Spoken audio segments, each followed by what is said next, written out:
ఇప్పుడు గురువులు ఈ దైనందిన ఉపాసనకై కొన్ని స్తోత్రాలని నిర్దేశించారు. అంటే ఉపనయనం అయిన వాళ్ళు సంధ్యావందనం చేసుకుంటారు, ఉపనయనం కాని వాళ్ళు ఈ లలిత సహస్రనామం అట్లాంటి ఇతర స్తోత్రాలు చదువుకోవచ్చు అని చెప్పారు.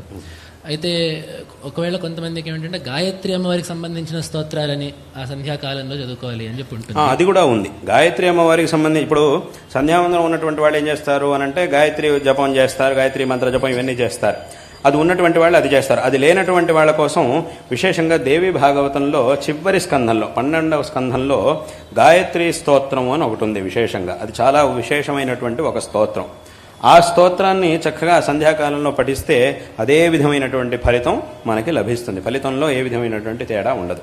అదే విధమైనటువంటి ఫలితం మనకి తప్పకుండా లభిస్తుంది. ఒక గాయత్రి అంటే దాంట్లో 29 శ్లోకాలు ఉన్నాయి. అదే ఆ గాయత్రి స్తోత్రం అని ఒకటి ఉంది. సామాన్యంగా దేవి భాగవతంలో చివరి స్కంధంలోనే గాయత్రి అమ్మవారి యొక్క ఉపాసన పద్ధతి చాలా పద్ధతికి సంబంధించిన చాలా అక్కడ సహస్రనామం, గాయత్రి సహస్రనామం కూడా అక్కడ చెప్పబడింది. కాబట్టి ఈ విధంగా అమ్మవారి యొక్క ఉపాసనకి సంబంధించిన చాలా విషయాలను అక్కడ చెప్పారు. అక్కడ ఉన్నటువంటి ఆ 29 శ్లోకాలు ఉండే గాయత్రి స్తోత్రాన్ని కనుక పఠిస్తే ఆ విశేషంగా గాయత్రి మంత్రాన్ని జపించినప్పుడు వచ్చేటటువంటి ఫలితం ఏదైతే ఉంటుందో అటువంటి ఫలితమే మనకి దానివల్ల కూడా తప్పకుండా లభిస్తుంది. కాబట్టి దాన్ని అందరూ కూడా చక్కగా పారాయణ చేయొచ్చు. ఆ స్తోత్రాన్ని ఎవరైనా కూడా పారాయణ చేయొచ్చు.